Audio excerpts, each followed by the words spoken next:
Good evening, everyone, and welcome to our show, Haunting the Afterlife Radio. I am your host, Susie, and with me are my fellow fabulous hosts, Brian and Christina. No, Caitlin tonight. She is working late. How are you guys doing tonight? I'm good. I'm doing good. How are you? I am super excited for tonight's show. We have been waiting for this moment for quite a while, and I'm pretty sure everyone is going to be blown away. So, are you guys ready to be mind blown and gain a new perspective on ghosts? Because tonight we are presenting a very special guest, Brandon Massullo, parapsychologist and author of the fabulous book, The Ghost Studies. This show will give you a new perspective on ghosts, combining reality, the extended mind, and the paranormal. So get ready, guys, for a spectacular show. But before we get started, just a few things really quick. Please be respectful in chat. Try not to cuss and stuff like that. Be respectful to our guests and your hosts and fellow chatters. Please make sure if you do have a question for our guest or the host, please put those questions in caps so we can see them better. And please, if you do have comments, feel free to post those, and we will try to get to them as readily as we can. Also, we will be having a 5-minute break at the top of the hour, as always, give you a chance to grab some coffee or do whatever. So anyways, without further delay, I'm going to go ahead and introduce you to our guest and let him kind of take over the mic for a little bit. How are you doing, Brandon? I'm doing great. How about everybody else? How's everyone else doing? How are you chatters doing? Let us know in chat how you guys are doing too, by the way. I'm doing great. I feel honored to have you on the show. What about you, Christina and Brian? Oh, I'm super excited. I'm about 100 pages into the book right now. And so learning some good stuff. I just wish there was a series. Oh, gosh. And in chat, Julie and Kat said, "Hi, Brandon." Oh, hello, everyone. Unfortunately, I haven't read the book yet. So. Oh, there's still time. Oh, yes. Well, I told Brian that I'd probably send him the book because we're not just going to talk about the book, guys. We're going to talk about Brandon as a person and get outside of the book a little bit. But we will be talking a lot about the book. But yeah, Brian, don't worry. I will send it to you and share it with you so you can read this excellent piece of work. But anyways, Brandon, like I said, it's an honor to have you on the show. Throughout the show, I'm going to be posting your links in chat. But tell us a little bit about yourself and how you got into all of this stuff. My name's Brandon Massullo. Like you said, I'm an author, I'm a therapist, and I'm also a parapsychologist. I have a graduate degree from University of Toledo in counseling, and then I also have a graduate degree from the University of Edinburgh in psychological research methods. So I did my research at the University of Edinburgh, which is in Scotland. That's where my focus was on parapsychology. And I did a lot of research in, not a lot, my research was kind of based in haunted locations. It had to do with electromagnetic fields, the haunted locations and individual differences among people. So that's really where my education falls. What got me interested in it? I've really just been reading books on parapsychology since I was, I don't know, 13, 14 years old. I just found a book one day at the library, started reading it, and then I zipped through that and got through another book and another book and another book. And the internet wasn't that widespread back then, so you had to rely a lot on the libraries. So I just got interested in that. Then I went into psychology, and I did the normal clinical stuff in psychology for a while. And then I was like, you know what? Let's just hop on a plane and go to Scotland and learn about ghosts and parapsychology and psi and all that stuff, ESP. And that's what I did. And then I came back here. So I don't really have you talk about like superheroes, a nice backstory or anything. I wouldn't grow up in a haunted house. I didn't have any experiences when I was younger. I didn't really have any of that. I just was really fascinated with the research side of things. And then that kind of pushed me towards parapsychology. And then there's all kinds of stuff with parapsychology. They research ESP, psychokinesis, ghostly phenomenon is really only a small part of what they actually research, but that was the part that just fascinated me the most. And then I wrote the book. So kind of a nice, boring synopsis of my life. I wouldn't think that's boring at all, actually. I'm really fascinated by the fact that you just spotted out this book and was like, okay, I'm interested in that. Like, can you tell us a little bit about like what drew you to that book? I don't really know. When I was, it really started in 8th grade. I was over a friend's house. It was like a sleepover, and he lived next to a graveyard, and supposedly his house was haunted. So we woke up. My friend woke me up one night, and he was like, "I just saw a ghost. I just saw a ghost." And he said, I remember very specifically, like, after he calmed down a little bit, what is a ghost? What causes ghosts? Why is there only one ghost and not 1,000 ghosts? Anyway, he had all these questions, and I never, and it kind of just stuck with me, and I was trying to find the answer to those questions. And that's kind of what drove me to the book on parapsychology. I just happened upon it in a library search about ghosts. And that's just kind of spurred it from there. So this one, I guess, encounter, I didn't have it, but my friend had it, who was sleeping next to me, sort of spurred the whole thing. All right. Well, before I start with all my crazy questions that I have, Christina, Brian, like, what kind of questions do you have to start us off? My question, and I did a little research on what parapsychology is. Uh-huh. How does that versus metaphysics?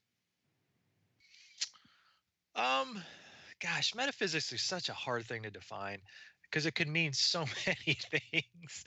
But parapsychology is just generally, it's a field of study that's concerned with investigation of paranormal and psychic phenomenon. So this includes telepathy, precognition, clairvoyance, psychokinesis, near-death experiences, reincarnation, apparitional experiences, and other paranormal claims. Consciousness is also sort of thrown into the parapsychology mix as well. And what it is parapsychology is sort of the scientific study of interactions between living organisms and sort of the external environment. That's kind of outside the norm of our laws that we know right now. So what you're looking at with parapsychology is it's a discipline of psychology, right? Okay. So it's an actual academic discipline. There's research, or there's universities that have parapsychology departments. The University of Edinburgh, where I went, is a top 25 school in the world. University of Edinburgh is where they clone the sheep, the Dolly the sheep. Oh, right, right. Right. And actually, Charles Darwin went to the University of Edinburgh too. So it's got a pretty steep, Oh. yeah, it's got a pretty prestigious background. And they have a whole department related to parapsychology and studying paranormal phenomenon. So I like when people say it's a pseudoscience or it's this or that. That's not really accurate. They're actually held to higher standards than most academic studies are. So there's a lot that goes into that, but it's actually the serious investigation of paranormal phenomenon. When it comes to ghosts, what you really look at is the survival hypothesis, and this is this idea that so typical neuropsychology will say who we are, what we think, our memories, all that is sort of the result of the circuitry inside of us. So we're kind of like computers. And once the computer shuts off, we cease to exist anymore. Our memories, our personality, all that stuff. So what happens is with a survival hypothesis, what you're kind of looking at is, does something happen after we die? Does some part of us go on living? Is that our memories, our personalities, who we are, our consciousness? And that's really what you're looking at when you look at ghostly phenomenon. Now, what are ghosts? Is it earthbound spirits? Is it consciousness surviving after death? That's really the ultimate question. And that's what a lot of these in parapsychology, what they're really looking at. There can be some sort of debunking going on as well. But for the most part, it's trying to figure out, number one, there are so many of these paranormal ghostly encounters that happen on a daily basis. Something is happening. And it's just trying to figure out some of the variables that go into that. Metaphysics is, it's such a hard thing to so many people have different viewpoints of what metaphysics is. There's probably an overlap of some kind in it. I'm not an expert, I guess, in metaphysics, but anytime you use physics or any sort of quantum physics or anything like that, quantum mechanics, there's a lot of override between different things. So I can't really speak too much to metaphysics. How long did it take you to complete your course study there at the University of Edinburgh? Well, the actual courses, they don't really have courses so much in parapsychology. So a lot of the courses I took was in psychological research methods.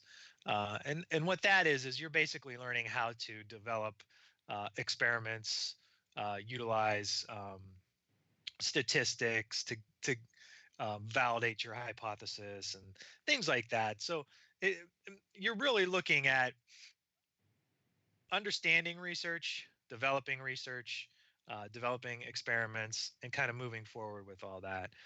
When you go through a program like that, you learn how to do the research, and then you pick a specialization. So some people had specializations in cognitive psychology. Other people had it in like personality or individual differences.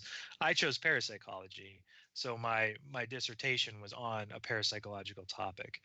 So when you go to grad school or when you even get your PhD, you take a couple courses in parapsychology, but it's mainly a lot of independent study and learning how to really develop a solid experiment or research. Oh, okay. So it took about a year. It was about a year program. They do accelerated over there. So you really like full time for a year. So all you really do is study and take classes for a year straight. So it was pretty overwhelming. I spent a lot of time in the computer lab. I know that. Yeah, that was my next question because from what I'm taking from the book, God's helmet. Can you explain that a little bit? Or yeah. The God helmet is actually something that Michael Persinger and Stanley Coren developed. I think it was in the late 80s. So there's a lot of research when it comes to EMFs or electromagnetic fields and ghostly phenomenon. Usually every team out there has what type of meter do they have? They have what? The EMF meter, right? So that research kind of started all the way back in the 80s with Michael Persinger. And what they found was there was these correlations between electromagnetic fields and ghostly experiences. And he did a series of experiments where he showed that magnetic fields that are surround us in the environment, and magnetic fields come from man-made stuff, like lamps and things like that. But they could be somewhat attributed to paranormal experiences. So, in other words, magnetic fields can bring forth ghostly experiences. This is kind of like a natural explanation. So, not supernatural, natural. So, what they did was the God helmet experiments um, or they sometimes they call it the Karen helmet, was this sort of motorcycle helmet that they had, and they put these little, sort of like electrodes. I think they call them. I can't remember what they actually call them, but they're applying magnetic fields directly over your temporal lobes. And what happens is when they shoot these magnetic fields in your temporal lobes, about 80% of the people who did this started having um, paranormal experiences, sense of presence. Um, Most people began to have that. And then sometimes people actually saw apparitions. They got fearful. So what they found was that if you apply these very complex or fluctuating low level magnetic fields that are sometimes in the environment, you can manipulate the brain into having a paranormal or ghostly experience, right? So the idea being that there's a natural explanation for ghosts. Um, so that's essentially what the God helmet is. What's kind of groundbreaking with that is, listen, if you shoot magnetic fields of high intensity into someone's brain, you're going to mess it up. Um, but what was unique about these was they found that really low level magnetic fields that are always around us were causing some symptoms as well. And that's a big question even in today's research. Like, is the electromagnetic fields that surround us, are they impacting us? um, Generators, TVs, we're constantly surrounded by electromagnetic fields. So the question is, do they influence us in some way? So that research is kind of still going on. um, and so that's essentially what the God helmet is. Yeah, you had me taking my EMF reader all around the house to make sure that nothing was too high. That's right. It's really interesting stuff, because like if you just type in now they say your house should be probably around 3 milligauss. um, Especially in places where you sleep, you want it to be below 3 milligauss. Other countries have sort of levels. The United States doesn't really care too much about it. But it's really fascinating, and I don't go on very many like cases with haunted, like if someone's reporting ghosts in their house, like residential cases. But I did one recently for a friend because she was having pretty significant issues in her house. And the first thing I did was I was like, yeah, let's just take the EMF meter. And I found really abnormal readings in the basement, like really, really, really, really high. Um, and she did mention that her electricity bill was tripled in the last 6 months, which correlated with when the actual experiences started happening to some degree. So obviously there was a lot of electricity, and chronic exposure to high EMFs can lead to like depression, anxiety, sense of presence, fear. And that's kind of what it caused a little bit of that for them.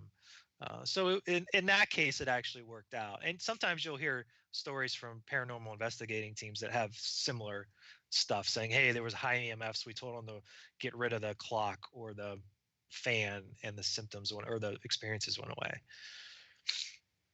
Yeah, when I read that, I thought, wow, that's good to know, because that now, being a paranormal investigator, researcher, we can take that and run with it. So yeah, that'll be one of the first things that we look at when we go into these places. So yeah, it's always helpful. Well, I have a few questions for you regarding this. So what kind of advice would you give to investigators, especially the ones who do actually rely on EMF readers to go and investigate a quote-unquote haunted location? Like, I personally don't really care for EMF readers, but for those who do, like what advice would you give them regarding that? What I would say is the first thing you want to do is just get to know your meter and get to know what it's actually measuring. And it seems kind of simple to say that, but uh, knowing what a house should be, what the levels kind of should be in a house. What is abnormal? What is high? What is not high? Obviously, a high reading next to a fuse box is normal, but a high reading, where there's no electricity around there is abnormal. Um, a lot of times, when you have EMF meters, sometimes they're frequency weighted and sometimes they're not. Frequency weighted just has to do with the frequency and how it impacts the body. And if you have a standard or non-weighted, then that's just what the normal thing is in the environment, the EMFs in the environment. So what I basically say is read the instruction manual, know exactly what you're looking for. Make sure you take baseline readings. When I did my research at the University of Edinburgh, I was at a haunted location called Mary King's Close. Has anyone ever heard of that? It's been on all the ghost shows. I I have. You've heard it? Yeah. Yeah. Yeah. It's kind of a cool place. It's like an underground city in Scotland. Mhm. It was so overcrowded that people were actually living kind of in the sewers in a way, but it wasn't really sewers, but they were living underground. So they had, cattle, livestock down there, stores, apartments. Supposedly they walled people up down there during the plague. I don't know if that's true or not. But the research I did was I took EMF readings down there, but I didn't just take them that day. I took them I think 6 days in a row, and then I had the actual participants walk through the location. So I knew what the EMF reading should be in that place. So if anything was abnormal, I knew it. But so the baselines are important. Knowing your meter, knowing what the milligauss means, knowing what's abnormal. That's all. That's all really the most important thing you can do. Um, eh, I'm not a ghost tech person like you, Susie. I have an EMF meter, but that's really all I have. I don't have too much of the gadgets that most investigators have. So if I think it's important to kind of take those things into consideration, but just make sure you know what you're dealing with and your equipment.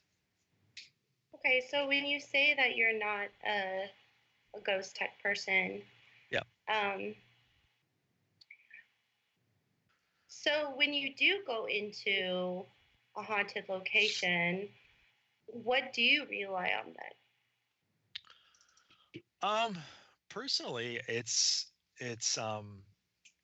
my own sort of subjective experiences is Mhm. what I go in with. You know, anyone who kind of can go in, you could try to find some maybe natural reasons for a haunting to happen. But for me, I'm not a person who goes and does a lot of these residential cases. I go to an environment, and if it's a haunted location, I'm generally curious what's going on there. So I may go in and just sort of be an open-minded person who sits in a room by themselves. For me, and a lot of the research that's out there, when people have actual spontaneous paranormal um, or ghostly encounters, it usually happens when someone's in a calm, almost meditative state where there's no noise and they're relaxed and they're alone and they're sort of just open to it.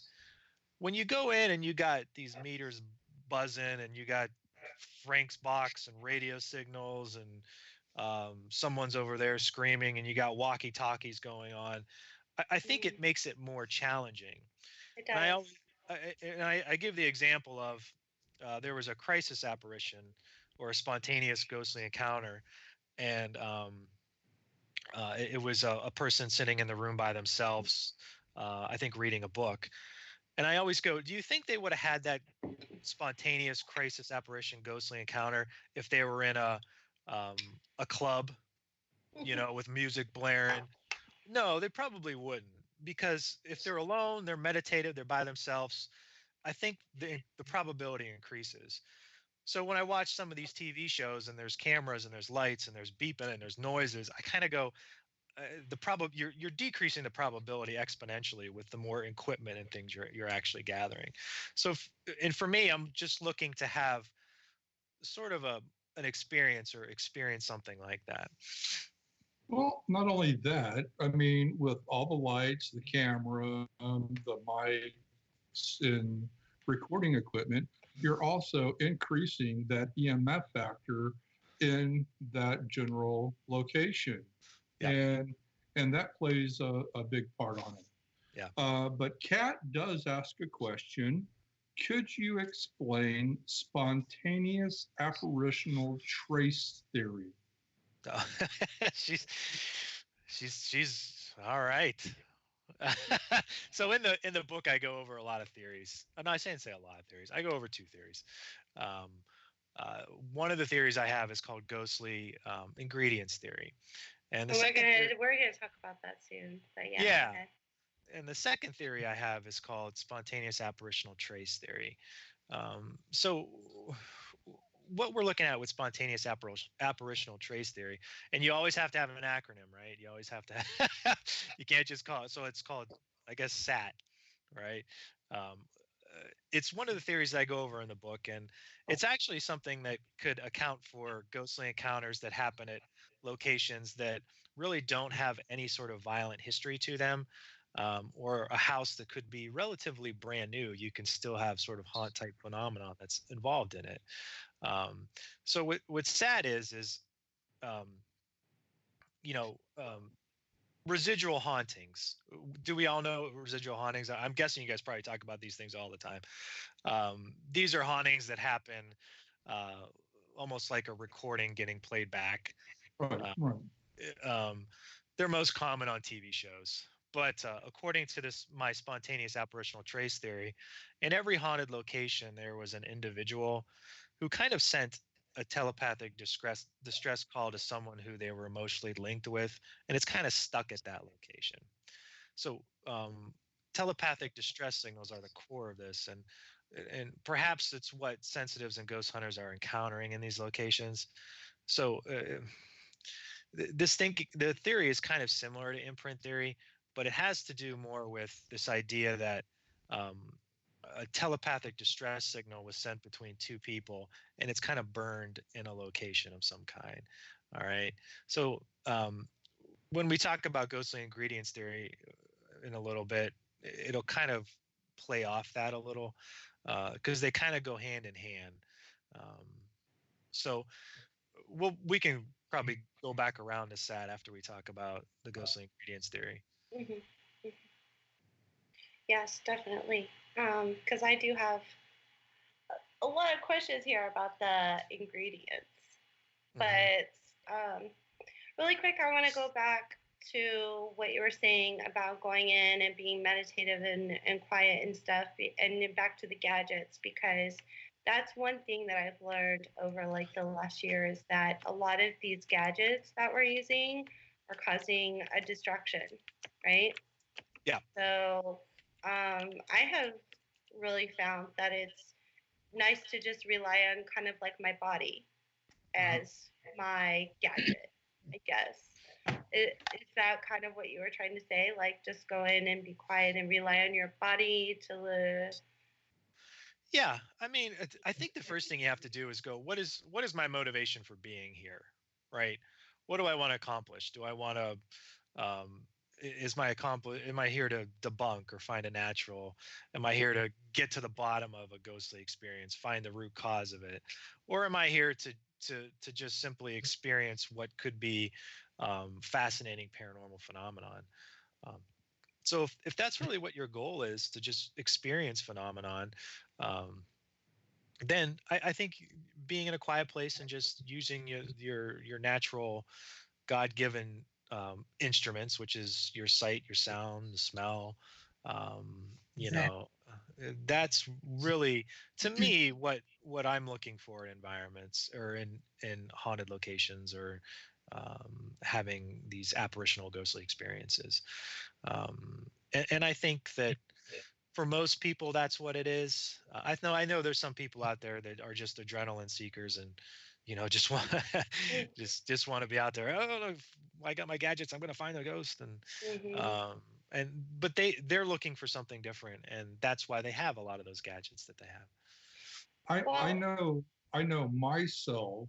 Um, when I go to a location, I like to go in and just kind of sit in a room to get a feel for the location, to get a feel for the house or the location that I'm at, because houses do settle and you do have those little creaks in the wood and stuff. And I just want to get a feeling of my surroundings before I actually start the investigation. And um, I guess I'm a little bit in between the wanting to have an experience and then helping out if I can. Okay. Yeah. Yeah. I think a lot of people fall in that category as well. Um, Sometimes if you're there to help people out, there's a lot of pressure to give them answers. mm-hmm. Mm-hmm. Um, and I see that a lot. It's like, I don't know what's going on, but I'm going to pretend like I know what's going on because I want to really give this person answers. Um, and to some degree, I get it. It's trying to help, but some degree, you feel the pressure to perform. It's like when someone goes in to see a physician or something like that. If you Mm-hmm. go in and you talk to the physician for 15 minutes and he goes, I have no idea what you're talking about, and then leave, you kind of feel like, what? So we all kind of want to help and give as much information. The problem is they can get information from one person that's completely different than the next person and the next person. Yep. Yep. One TV show found demons, another one found a ghost of a girl, another one found, I don't know, I can go on and on and on, because a lot of these places go into the same location. And what's interesting is if you watch two like ghost shows and they go into the same location, they often have different things happening, um, which is kind of bizarre because you think it would be consistent. But yeah, I get what you're saying, but I that pressure sometimes can overwhelm people. It does. It really does. And I think that that's a lot of the reason why my team personally has kind of, I don't want to say stop doing residentials, but just kind of slow down on them because there is that pressure.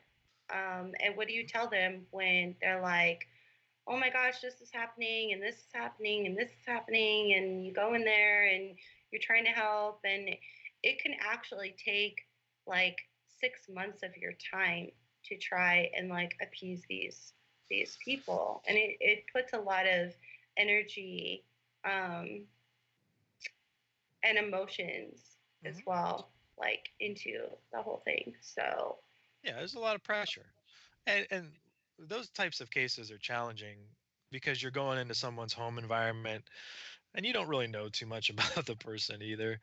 Um, mhm.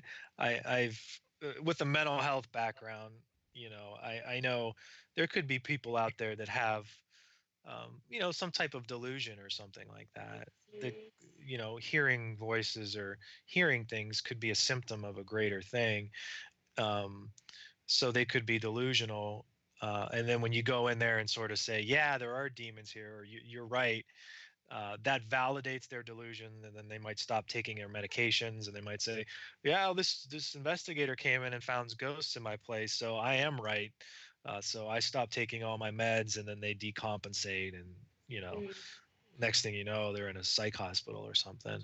So it's Yeah, really it's a line that is dangerous for a lot of people to it kind of is. cross. So I can understand why teams don't want to do residential places. Personally, I would only do it in extreme cases or if it's someone I know who's having problems. So Yeah, Yeah, when we first started, all we ever really wanted was to do residentials. And then as we grew and started getting more and more, it just started to occur to me, gosh, like this is really taking a lot of energy, and this is really taking a lot of work, and maybe we're not actually really cut out to do something like this, because we do actually have forms, and we do actually have to get personal with the resident about questions that you really don't want to ask them, like, are you on any medications, or Yeah. do you abuse alcohol, do you abuse drugs, do you have anyone in the family who is mentally unstable, and ask questions like that, and I mean, yeah, we've had even Brian, I'm sure you'll remember, we had that one case we pulled up, and it was a meth party. It was supposed to be a paranormal investigation. So, yeah, it's difficult. And I've kind of taken a pause from doing residentials the last year, and just taken a look back. And I mean, there's other things too that I look at, like for instance, if we go and we do an investigation at a residential, and we take in our recorders and we take in all this equipment, and we're actually talking to, whatever's there, spirits or whatever, are we making the situation worse by doing that? That's also been kind of another thing that I've been thinking about lately. And do you know what I mean? Yeah, yeah, it makes sense. I think it's almost like a specialty for a lot of these. You have to really be confident, and you have to have a lot of experience with it, and you have to know how to manage almost every situation. And that's a challenge to do for people. This is a hobby for people, so it's challenging to do. Yeah. Right. I mean, no one's a professional. And I had to laugh a while ago because of the whole therapist patient type thing.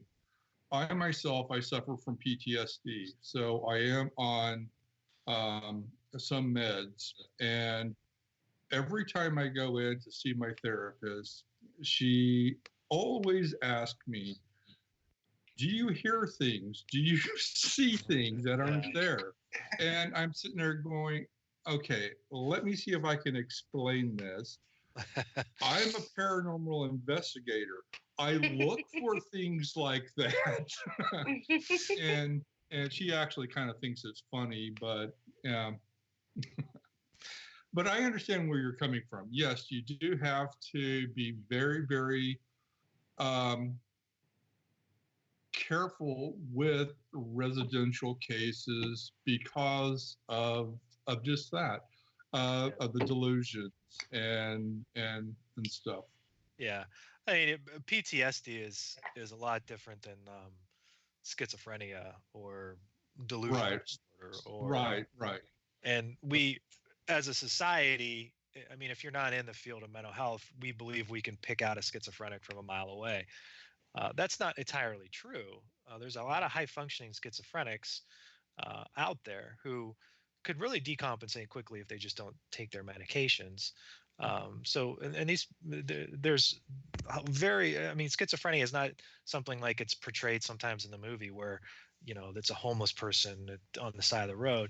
Schizophrenics are highly functioning people. So you can go into someone's house, they could have a full-time job, and some of their symptoms could be reemerging because they stopped taking their meds or something. And then it just slowly decompensates, and having someone come in and say, yeah, there are demons, will just make it worse.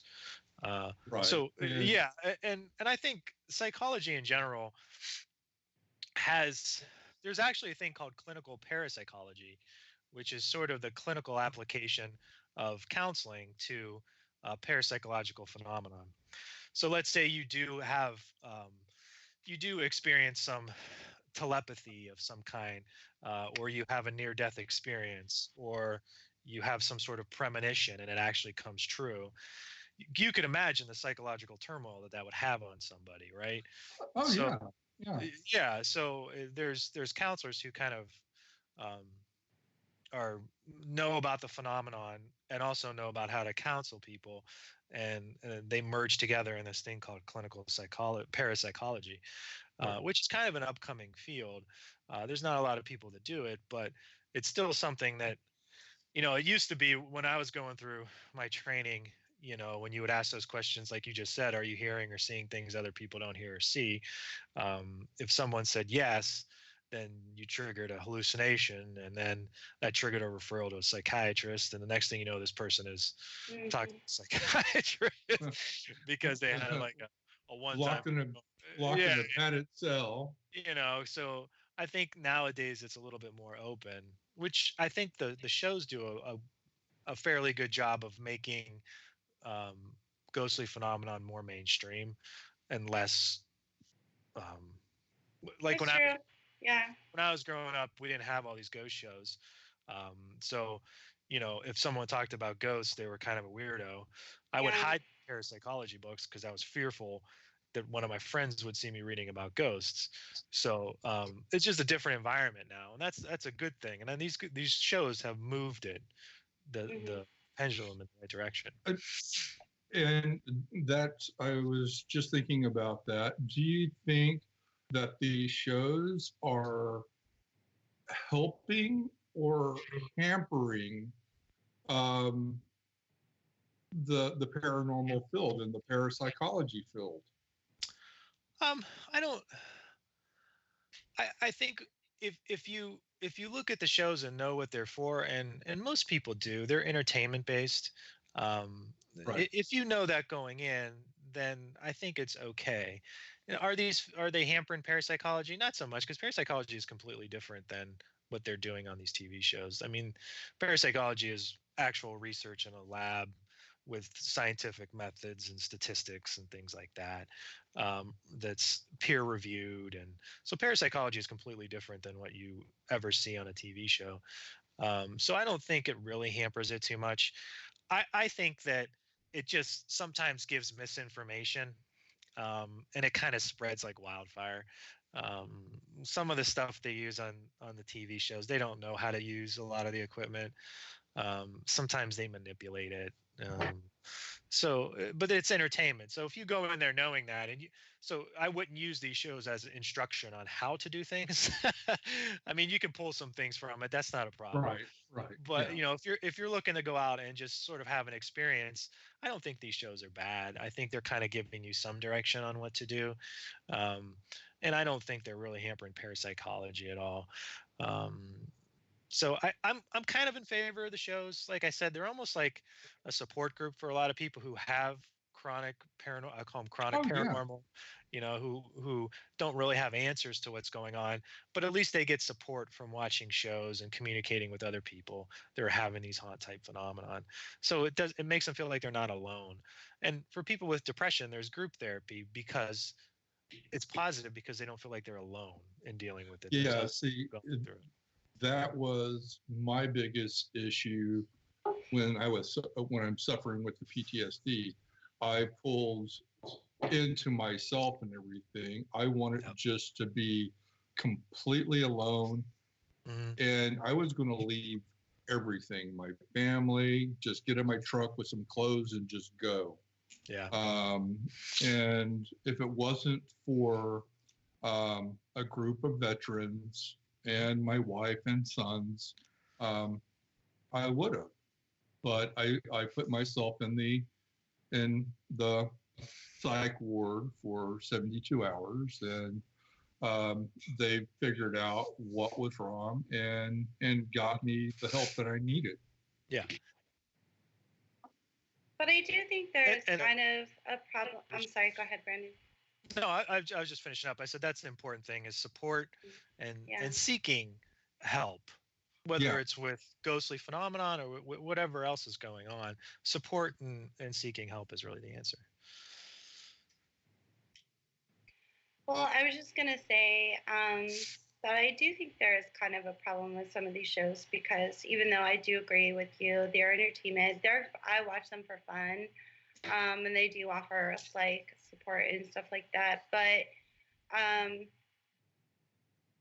they kind of do act like they know it all about the equipment and how to use it correctly, right? They do. Am I wrong? No, you're not wrong at all. Like the They're like, SLS Cameras. Yeah, like groups like Christina's group and my group. Well, not so much my group anymore because we're starting to learn our lesson. But a lot of groups out there is what I'm trying to say. Watch shows like Ghost Adventures or whatever, and we look to them to see how they're using their equipment. And so they're using this EMF detector, or like Christina said, like the SLS camera or whatever, incorrectly. Wait, incorrect. So, Yeah, and that's the ultimate struggle to it. It's there's really no that's the most frustrating part, especially when you go into and to do a quote unquote paranormal investigation at a place. There's no set protocols, you know. So when you do a surgery to remove a gallbladder, there's a series of protocols that you do, right? It's not like every surgeon goes in there and does whatever the hell he wants to do, right? What we're what we don't have in the paranormal field is that sort of set of procedures, you know, which keeps everything consistent. So if everyone's doing it the same way, if everyone's doing it consistent, if everyone's gathering the same data, then you can come together with some conclusions and some progress forward. The way it's going on now is everyone just goes in with different equipment doing this different, it's all over the place. So you know what one person does is not what another person does, and so there's no consistency in the data that you get. There's like what a lot of times they'll say it's a high reading, but they never say what the reading is. They never say, oh, I got 7 milligauss and it's jumping from 7 milligauss to 25 milligauss. They never give readings. They don't go accurate with it. They keep it vague. And if they keep it vague, then the people who are watching don't know either. So, and if they don't know, when they train people in their groups, they, you know, so it's just it's infectious. yeah. So that's why there needs to be a protocol. But if you have a protocol, then all the ghost shows are going to be the same, and it's not going to be fun. Well, I think the issue is that we don't really know maybe how to use a lot of this stuff properly. I think a lot of investigators don't know how to use an EMF reader like the way it should be used. And we don't really truly understand it, you know? And so I think that that's the problem. For me, I just given it up because honestly, I'm not a huge tech person. I'm more into how I feel about things. And so I've just kind of thrown it out the window. Like I used to love my K2. I don't use the K2 anymore because I don't truly understand how it works. I have a basic knowledge, but I just don't completely understand it. And I'd rather just rely on how I feel and make use of my camera and my audio device and go from there. I don't really want to use EMF. I don't want to use the Geobox anymore. I don't want to use the, what's it called? The Boo Buddy, like the Bear Buddy, whatever it's called. The Boo Bear. The Boo Bear, yes. I've kind of gotten away from using those kind of things because I don't truly understand how they work. And so I mean, that's the thing. That's you could admit that. I think some people struggle with that. So listen, everyone goes in, like I said, with different perspectives and goals when it comes to this. Tech is one of those things people really define themselves that I'm the tech person and I know what's going on and I know this and I know that. And when you define yourself as a certain role or an expert, anyone who questions that can sometimes get your wrath. So there's all kinds of sort of drama that could happen with that. But tech, it can kind of get into. I remember I must have been a spirit box or one of those boxes, and I was in a room with a gentleman who was doing that, and the box was so loud. I mean, it was just scanning through stations, and it was, and I thought to myself, I couldn't even be in the room with this. and I had to leave because it was so overwhelming for me, the noise and I just felt like this is not the answer if if we're seeking Well, evidence it's of also the known afterlife. as the headache box. So I totally feel your pain there. Yeah, and it's kind of like, well, this isn't the if you're seeking the answer to afterlife, I don't think that's it. I think that is not getting us where we want to be. I think there's so many variables that could come into sometimes boxes like that it's a struggle to conclusively say that you're getting information or words. I'm not an expert at those boxes by any means, but I've had a couple experiences with them, and my experiences are it's loud, it's annoying, and I, I can't imagine. I can't imagine anything coming from stuff like that. It's really hard because I used to love the spirit box, and I used it for like a year. Brian's probably laughing at me right now because he's always been skeptical of the spirit box, and I used it for so long. And what I would do is I would kind of like plug my ears, but I would use my recorder, record it, and then go over it later on my Audacity program to try and slow it down to hear the voices coming through. But I don't even use that anymore. And then I tried with the Geo box too, and that thing drove me crazy because all it does is echo. Yeah, it's so challenging, and the people who use are experts in them swear by them, and I kind of poo-poo them a little bit, but I don't really have as much experience as a lot of those people do using them, because I don't think I could put up with the noise associated with it. I couldn't even stand 2 minutes in that room with that thing going on. Cat Word says, "Yep, I couldn't agree with you more, Brandon." Yeah, right. It's just like I said. It's just something that I've learned. I'm the kind of person I like to try new things, but some of this new equipment, like even the SLS, has been driving me nuts. Like I can't do it. Like I just can't. So I used to have when I had the Xbox, I had the Kinect. Yeah, as a game with the Yes. We made our own SLS and didn't spend thousands of dollars to get one. Oh, yeah. Just to do experiments because it was like free to get the Xbox little Kinect thing because my stepson had it. And we just set it all up and we was experimenting, and it's crazy. Yeah, I don't have much experience with that, but they look cool. So that's Speaking of they look cool, like they make it look so easy when you're watching like Ghost Adventures. Like it's not like they hit the doorways. That's the first. If you hit a square or a chair or anything like that, it's gonna show a stick figure. Oh, it does. Oh, okay. Yes. Yeah. Oh, but I was watching Ghost Adventures the other night, and they actually caught on the SLS camera, the actual SLS, not the Kinect, but SLS, where they were in a prison or something, and there was within the prison there was this group of prisoners who used to perform on stage. Oh, yeah. And do a little dance and play their instruments, and they showed footage of the SLS capturing these like quote unquote prison inmates like dancing, doing jigs, and like doing all this stuff.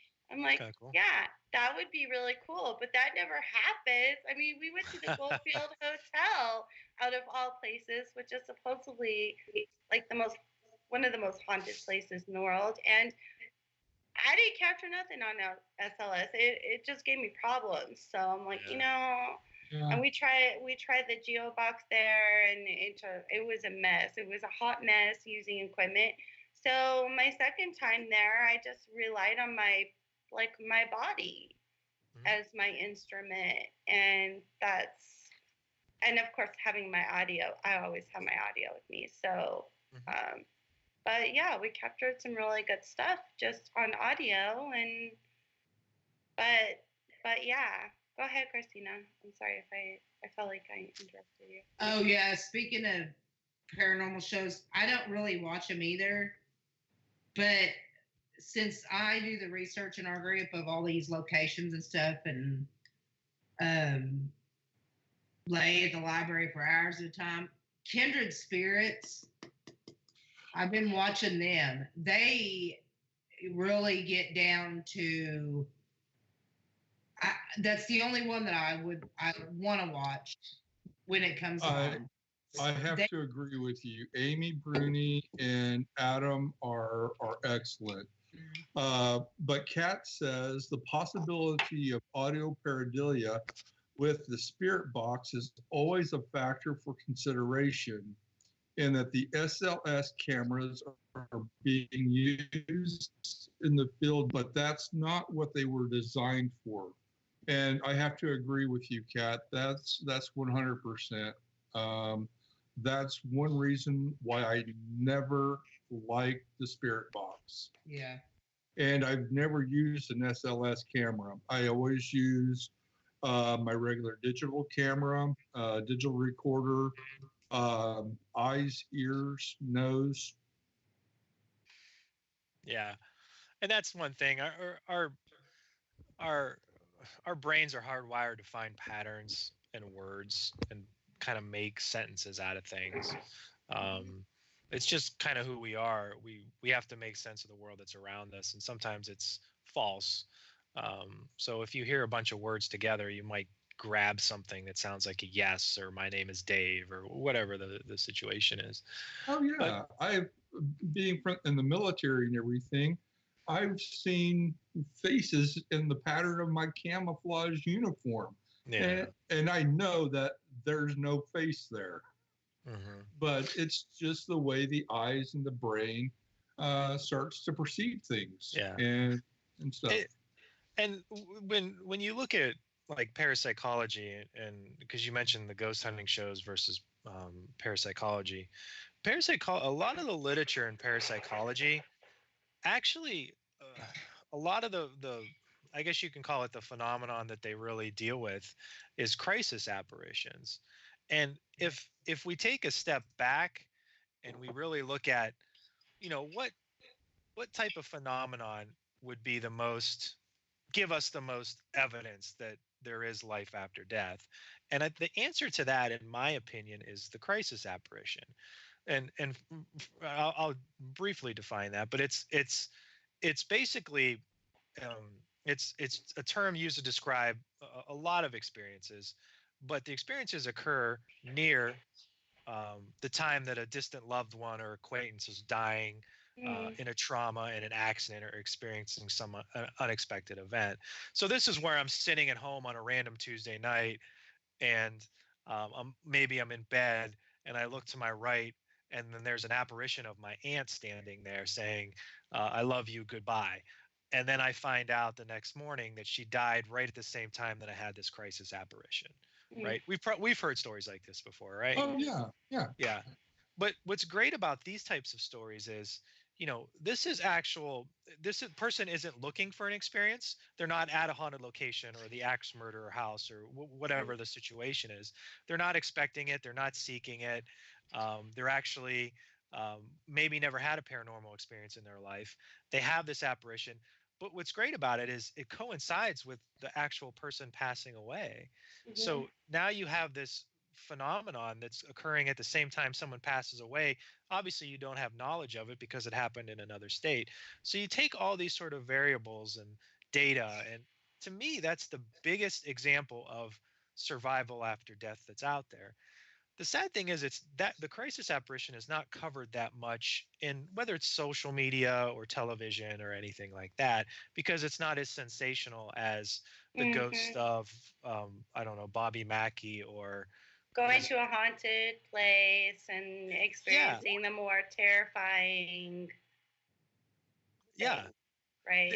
And that's, to me, if you look at all the research, like with parapsychological research, I would say 90% of the cases that they get are these spontaneous crisis apparitions. And that's really where a lot of the focus is in parapsychological research. There's books that go back to the 18th century, like Phantasms of the Living, which has 600 some of these cases described there. So this is kind of where I think, to me, would be the most fascinating thing to go down as far as shows would be concerned.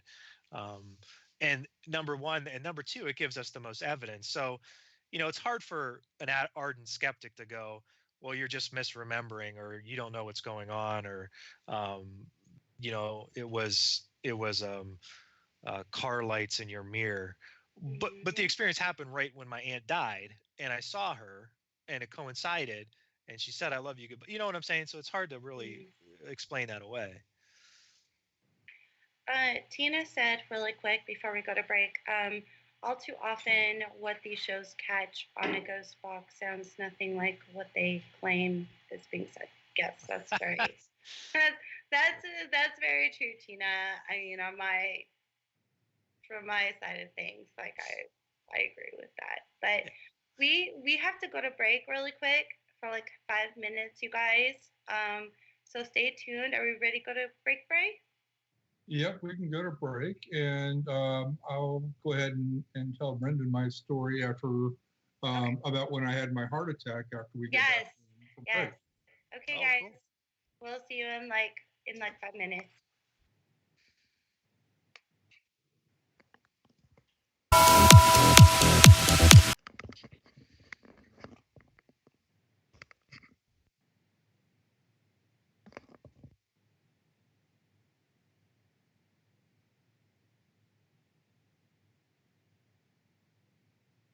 Cad's saying that she asked a question about 10 minutes ago. I don't see it.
It's like a magic show, and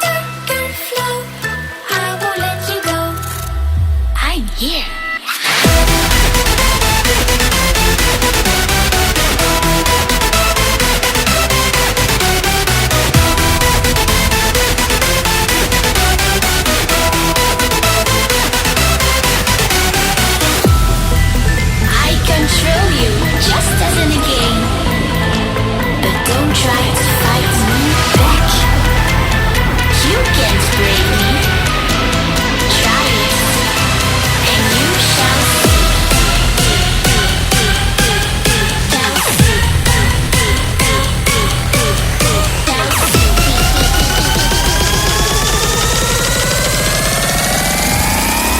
I'm back. Boo.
Welcome back, everybody, to Haunting the Afterlife Radio. We are talking with the amazing Brandon Massullo. Where did we leave off at, Brad?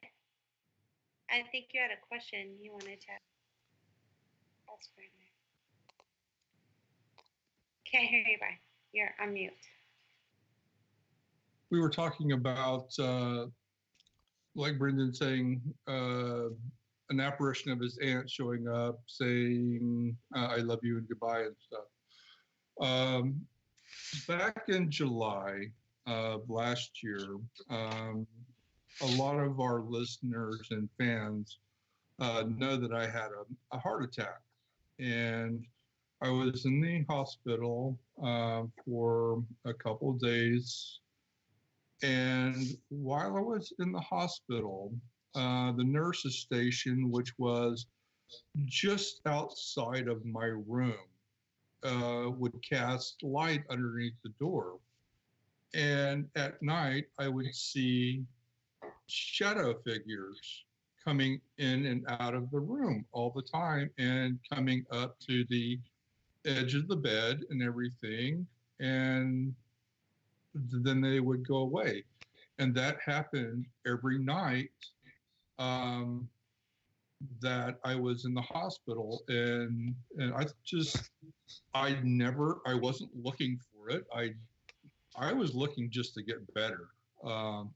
And so that was actually quite interesting. And really don't know how to explain that experience that I had.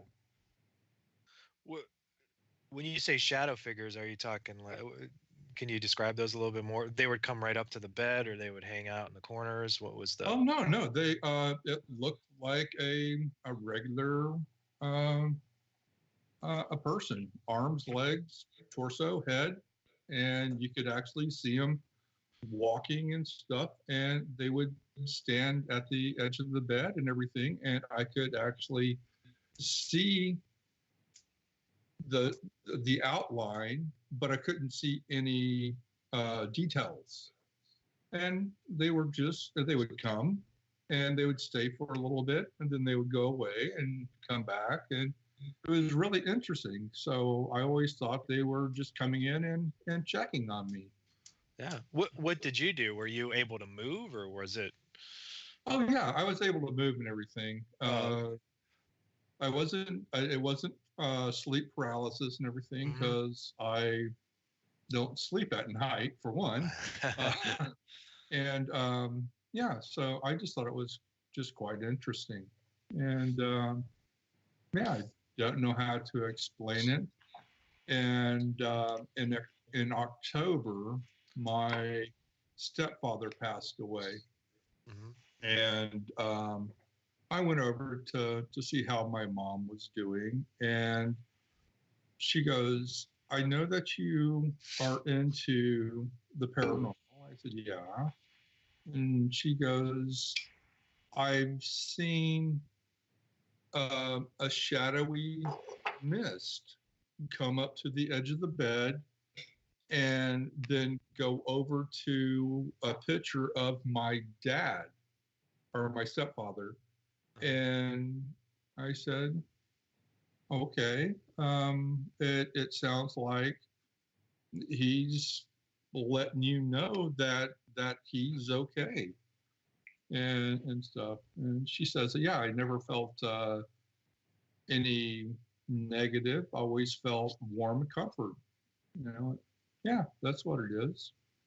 Brian, you need to read the book.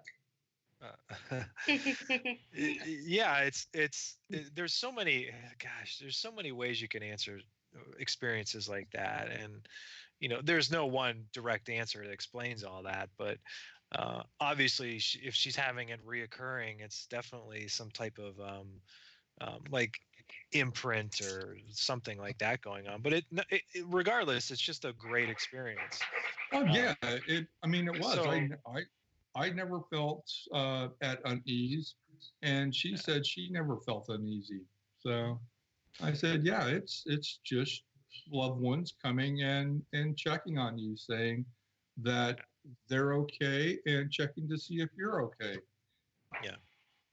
And that's what's great. Is you don't have to have answers to a lot of this. It's just experiencing something that's kind of unique. So the idea of let's say this is 100% an apparition or an earthbound spirit or a ghost. So this is something where you are essentially interacting with or present for something that mankind cannot explain, right? So to just be in the presence of something like that is so awe-inspiring and amazing that not everyone gets the opportunity to have something like that. So when we view these experiences sometimes as negative, to me, these things are very positive because you're experiencing another side of the world that a lot of people don't experience. Mm-hmm. And I think, not to harp on the shows, but ghost stories in general are usually people are scared, they're fearful, they run, they hide, they do this and they do that. But there's actually research out there that says people who have these paranormal encounters, the initial reaction might be fear, but the long-term reaction is actually they cope with things a little bit better. So if I have these experiences and I'm very 100% confident that there is an afterlife, I think I cope better with the idea of death. I cope better with living. You know what I'm saying? These types of things are reaffirmed. Exactly. So while initially it's scary and frightful, long term, the people who have these encounters actually see these encounters as helping them cope with and manage life a lot better. So when you watch the promos for the it's noises and it's flashes and it's demons, but in actuality, ghost experiences are positive. So that's usually what I tell, because I don't try to answer people. This is definitely what you experienced. I think I'm more along the lines of you've had quite an awe-inspiring thing happen to you, and you should be happy and you should explore that. Oh yeah, I mean, yeah, I would love to, but I don't want to have another heart attack. No. Yeah, because listen, anyone could sit here and be skeptical Susie and say, well, you just had a trauma to your body, you're in a hospital, there's shadows outside, so you're hallucinating, or you're making this up, or you're misremembering, or you're doing this, or you're doing that, or it's sleep paralysis like you said, or it's hypnagogic, or whatever. You could throw all these sort of things and labels out. But there's no way to prove or disprove anything. It's your personal experience to it. Yeah. I think that's one thing I actually really, sorry to interrupt you, Christina. one thing that I really love about doing residentials and even just doing personal readings for people is that I'm actually able to connect them on some point with their lost loved ones. So it kind of gives them new hope. Like, like you were saying, like a lot of these shows, a lot of people who try to make it scary, it's really not. I mean, when they lose someone and for them to learn that they could actually see that person again or maybe even just talk to them or whatever is really what it's all about, right? I mean, to me anyway, it's what it's about. Yeah, and I think that's the thing. Everyone comes into an experience with a different perspective or perception, I would say. And depending on what your perception is or your perspective is, that's how you determine what the experience is. So if I'm a strongly religious person and I see a dark shadow in my room, what do I think it is? I'm probably going to go more towards demon, right? Something scary, yeah. Because I'm very religious and I'm very this and I'm very that. So actually my perception, my background, my experience is what's leading me to define something that's just there. I'm giving it my own spin, if you want to think about it like that. If I happen to be an atheist, if I see a dark shadow, I might say it's this or that. So when an experience is an experience, a ghostly encounter is a ghostly encounter, we as humans, how we perceive it determines whether it's positive or negative.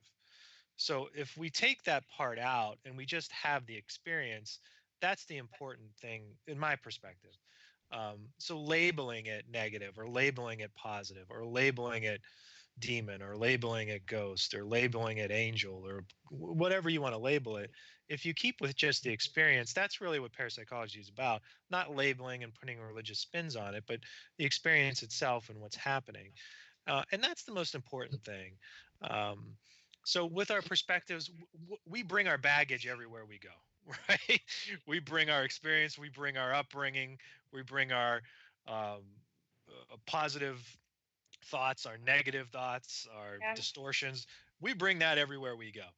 That doesn't stop when we have a paranormal experience. So we're morphing it into what it is. That's very true. That's very true. A lot of the times when I've seen like a black shadow, I've automatically thought, well, this was a while ago. I've kind of changed a little bit in the last year, but seeing a black shadow kind of made me think, oh God, it's bad. This is bad. I'm scared. Mm-hmm. Not so much anymore though. Not so much anymore. Yeah, like Brian's experiences, those are our black shadows, and people sometimes will go, oh my God, black shadow doorway coming at you. Oh boy, you're in trouble. But both of those cases were sort of positive experiences. Well, no, I mean, they weren't black. They were just kind of a dark gray. Oh, okay. Because there was enough light coming in through the bottom of the door that they were grayish in color. And yeah, I felt comfortable with them being there. And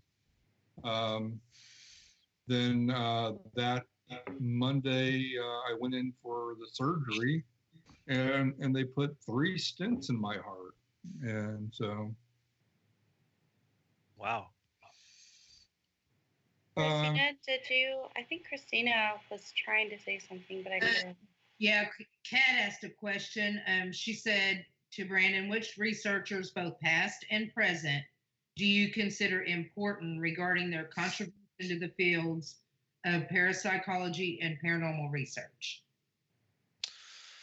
God, I can answer that question for about an hour and a half. There's so many that are really out there. And what I tell people who are actually interested in parapsychology is actually go back to the early writings and the early Eleanor Sedgwick, Frederick Myers, these types of people who are all the way at the beginning of psychical research. that's a good place to start. George Tyrrell has a book called Apparitions. My favorite is Nandor Fodor, Haunted Mind. I love his book. It's a nice read. And then the more contemporary, Rupert Sheldrake has a lot of books out there that aren't necessarily like ghost books, but they're more on like consciousness and ESP. He has a lot of books on like having your pets know when you're coming home, like sort of telepathy that goes like that, which is really interesting stuff. So if consciousness, and consciousness is sort of who we are, our self-awareness, if that's not brain based, if that's more externally based, then that opens up the possibility to telepathy, ESP, ghostly encounters. So these books are sort of the beginning of that. Jung, who is a psychoanalyst, worked with Freud. A lot of his books are great. And then, Dean Radin had a book come out recently called Real Magic, which is phenomenal for anyone who just wants to. A lot of times my world is talking to people who don't necessarily believe that paranormal phenomena are occurring. And the book really breaks it down scientifically about kind of maybe what's happening. So his book is really good. There's so many out there. And I think that if you stick to those types of books, I think you'll get a nice base in the research. And if you have an idea of the base and where it started from and theories, then you have a better idea when you go into a location what's kind of going on a little bit, because it's not just there's a lot of theories about what ghosts are, and it's not just earthbound spirits or deceased people hanging around. There's so many out there that it's a lot of people don't know about. So I'll end the answer there. Kat said in chat, perception and its role. I've been banging on about this for ages. Values, assumptions, beliefs, and expectations important to consider. And she loves Sheldrake, Jung too, and Radin and Russell Targ. Yeah, Radin. Yeah. Young's awesome. I love Young.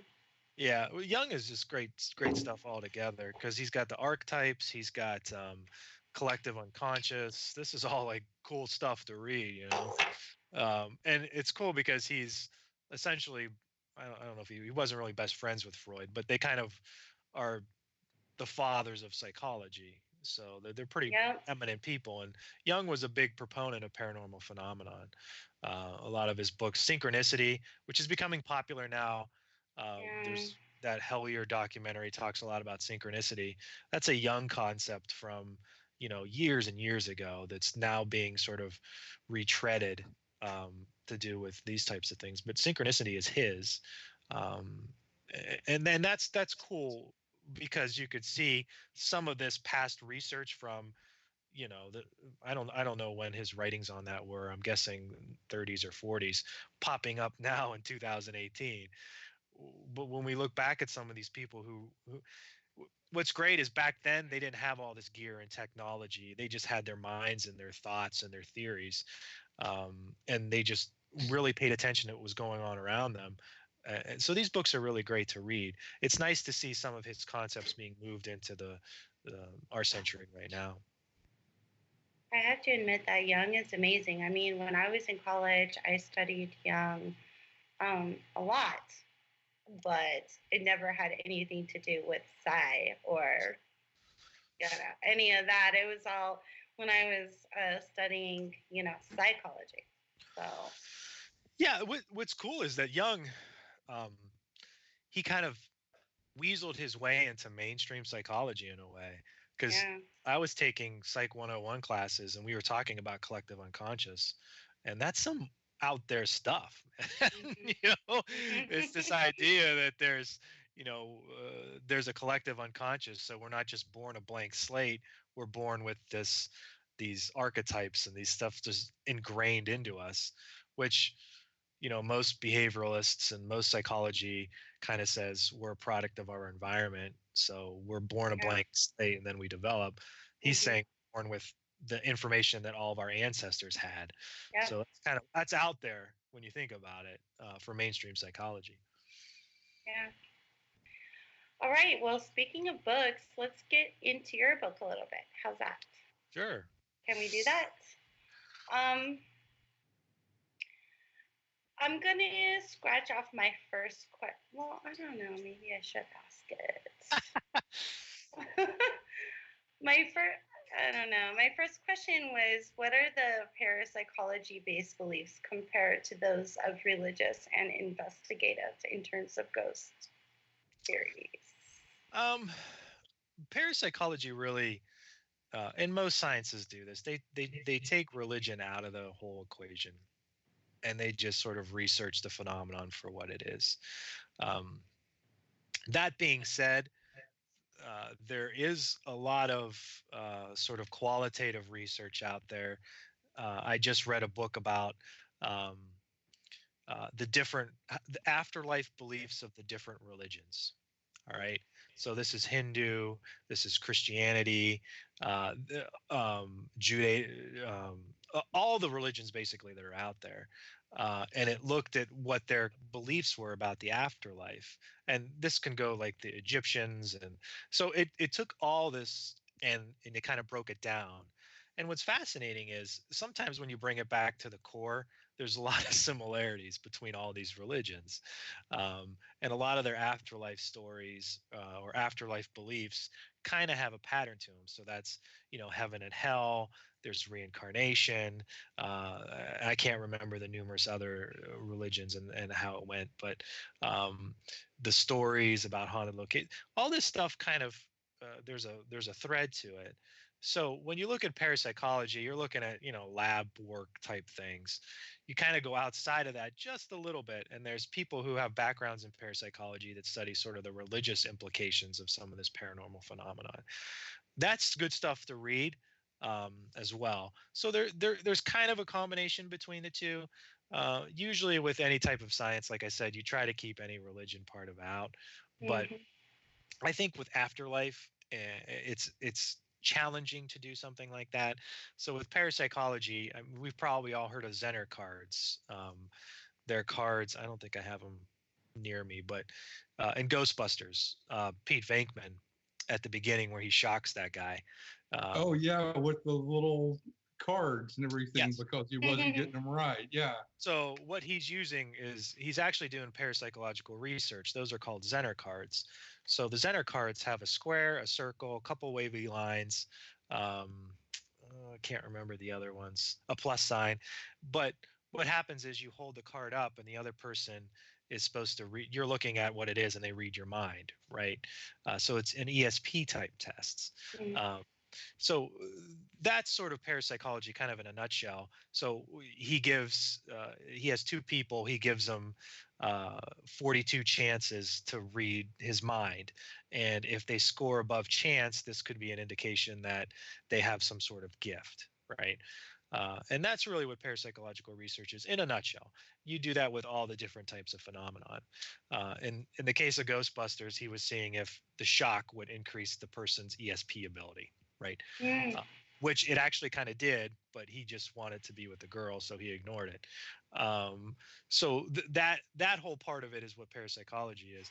And then, so the short answer is it's separate, but it's the same, if that makes sense, with the religious aspect of things.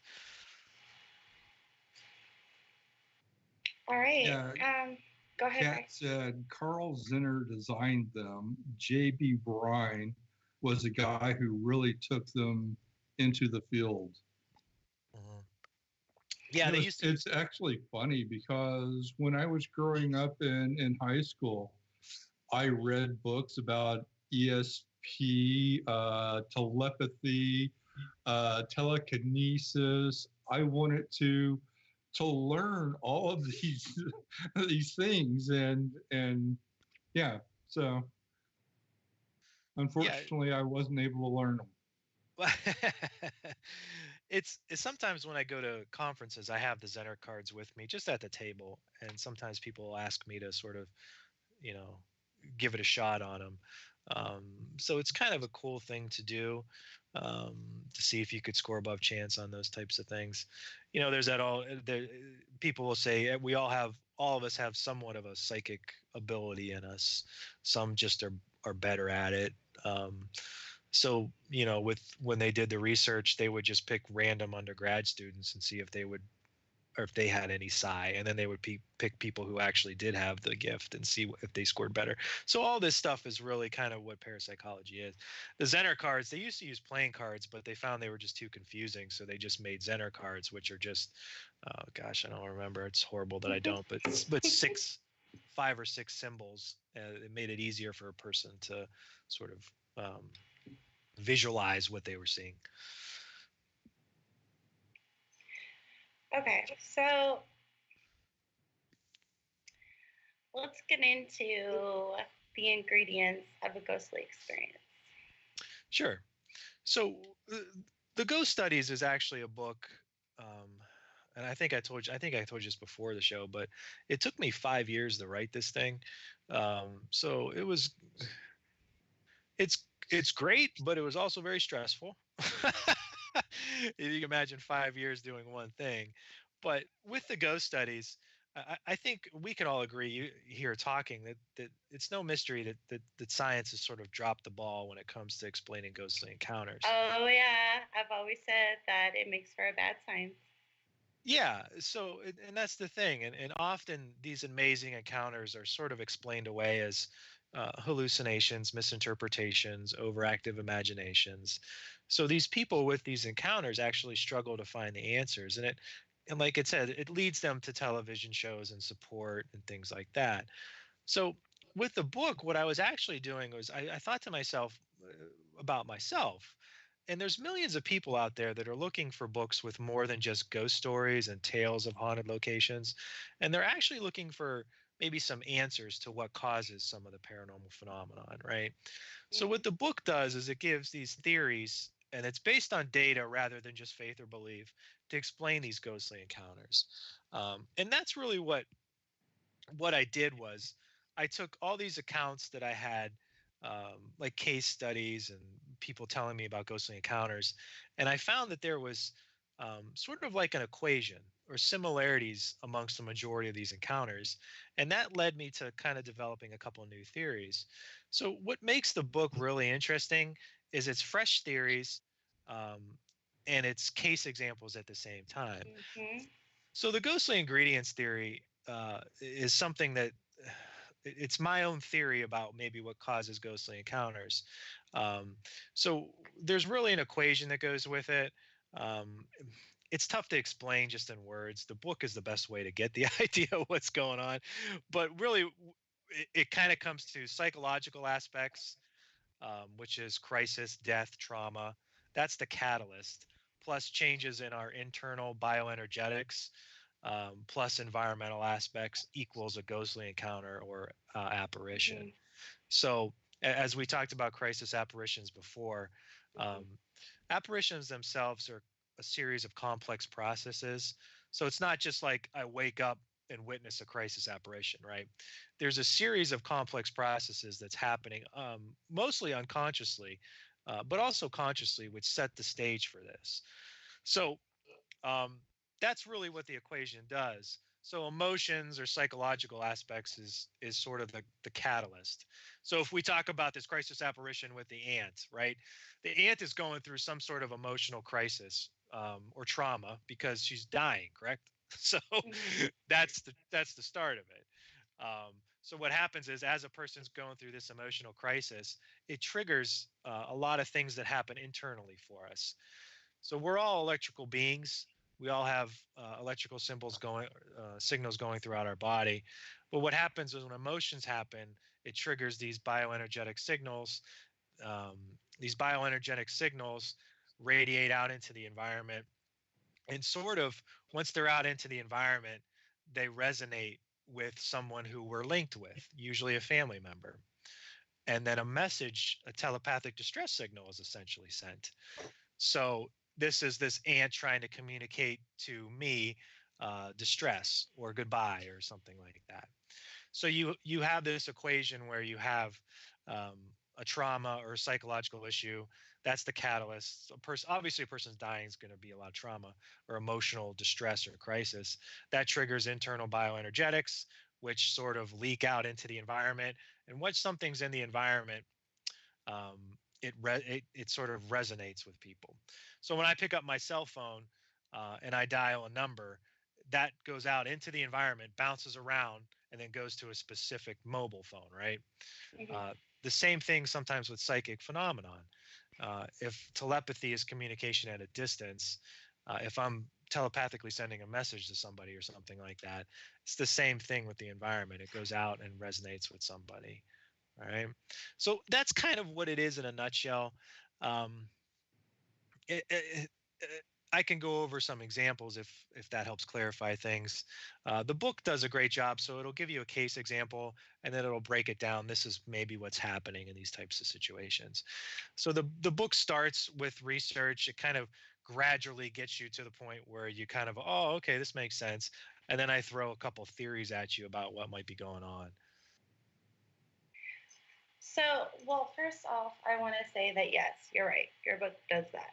And I love your book because it also gives like concrete examples. So, Yeah. like something that is not only conversational, but something that someone of like any normal person could like relate to, right? So you offer an example of this is what this person experienced. This is what this person experienced. Yeah. My question, I guess, I don't know. Maybe I'm just. So you said there has to be the sender and then the receiver. Yep. What's the? I'm still not grasping like what the in between is. Like, how does it get from the sender to the receiver or vice? Does that make sense? Yeah. So it's kind of the same with the cell phone. How does the cell phone, when you dial a number, how does it get from your mobile phone, your cell phone, to my cell phone? I don't freaking know. The environment is really the answer to that. The No. environment holds the ability. We're surrounded by the electromagnetic spectrum, so we Right. can't avoid it. Radio signals. So there's radio signals floating around my head right now. I can't see them. I don't know what they are. But if I turn on my radio and I turn it to 92.5, I'm going to start getting noise, because what's happening is the frequencies are matching between my radio and the radio signals in the air. So if I turn to 92.5, I get music. If I turn to 100.7, I get a talk show. This invisible radio signals are always around us, but unless we have the equipment to tune into it, we don't know that they're actually there in a way. The same could sometimes be said of paranormal phenomenon. So as our electric fields, they're not just our electric fields aren't just contained inside our bodies, they seep out into the environment. And once they're out into the environment, they can go anywhere that radio signals can go or Wi-Fi can go. There's no bounds to that. Electromagnetic fields. So when you use a toaster, those electromagnetic fields are the magnetic fields from your toaster are going out into the environment. They're going out into the atmosphere. Hell, they're even going out into space. So there's no really cap on that. So the same with our electromagnetic fields. Once they're out into the environment, or our bioenergetics, once they're out into the environment, they bounce around until they resonate with the frequency, like the radio signals. A lot of times the things they resonate with are people you're close to, usually family. So a good example of this is there's an example in the book where there's a college student. A mom is writing to her her daughter in college in a couple states away. As she's writing her daughter in college, she starts getting this intense burning sensation in her right hand. She has to drop the pen and she's in pain. At that moment, she gets a phone call from the college saying that her daughter burned her right hand with acid. Okay. So here you have a situation where the daughter 2 states over burns her hand in acid, which is a trauma or crisis. It changes all this energetic stuff inside her body, bioenergetics, and somehow she communicates this out into the environment, and it resonates or links with her mom 2 states away. The cool part is it doesn't just like come out in the form of an apparition. It actually somehow gets unconsciously into the mom's brain, and she starts having these same pains in her right hand, right? So how could you explain something like that? I've actually heard of twins having that same effect. But we do have a question real quick. Kat asked something about the Schumann resonance. Mm-hmm. Yeah. So when we talk about resonating and we talk about resonance, I'm sure you've heard people say, "Oh, I watched Captain America, and that movie really resonated with me." What do they mean when they say something like that? I really meant something. It really connected. Yes, to me. You know. Exactly. So everything in the world has its own resonant frequency. So if I drop a Coke bottle on the ground, it has its own frequency associated with it. The same is true with the Earth. It has its what's called the Schumann resonance, which is the frequency that's out there in the environment. So that plays a role when it comes to a lot of paranormal experiences as well. So the thing that boils down to is the environment has a lot of ways to hold on to information. It has the ability to hold on to.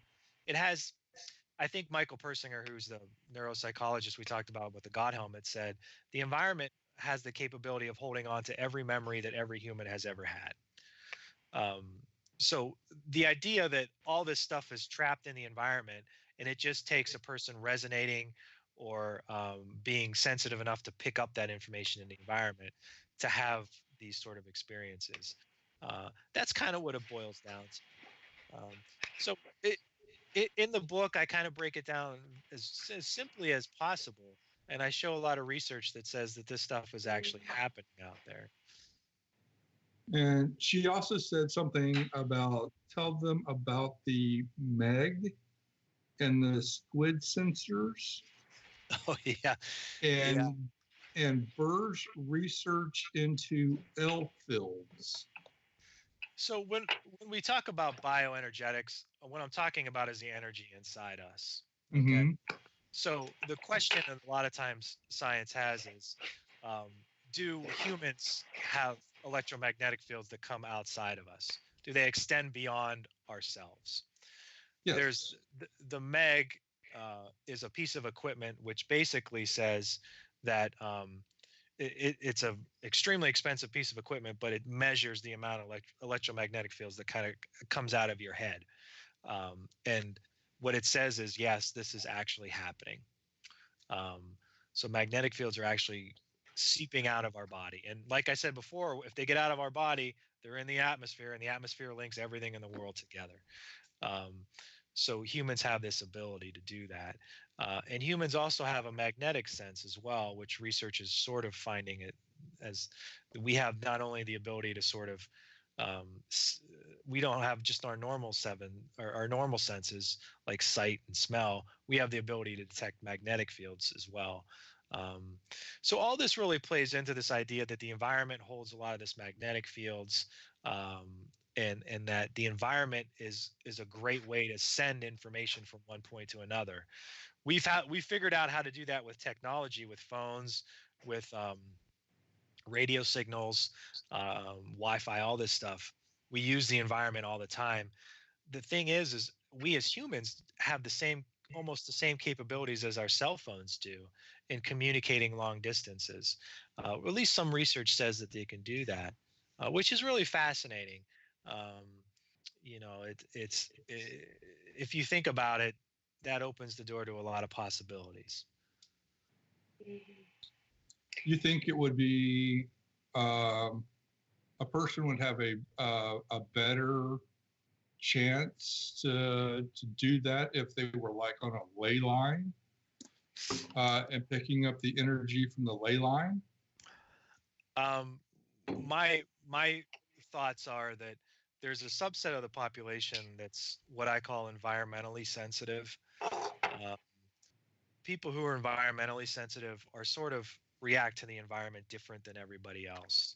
So I could walk into a room and sit next to a guy with a lot of cologne on and fluorescent lighting next to a bottle of bleach, and it doesn't really affect me that much. People who are really environmentally sensitive are really sensitive to smells and the environment that's around them. So they would get overwhelmed with cologne, have rashes. The bleach would cause them to have headaches. The fluorescent lights would cause them to have headaches. These people tend to have fibromyalgia, migraines. Pressure in the environment affects their overall physical health. What they found was the subset of the population that's environmentally sensitive, they have, of that population, 70% of them have paranormal experiences and apparitional experiences. So why is this population having more of these experiences? Well, they're picking up on things in the environment that the general population is not picking up on, which could be magnetic fields or stuff in the environment that's electromagnetically out there, if you want to say it like that. So this population tends to have more of these experiences. I don't know too much about ley lines and those types of things, but I know that there's that population called environmentally sensitive people, not psychic sensitivity, just really sensitive to the environment, who have more of these experiences. And I think this subset of the population is a great place to look.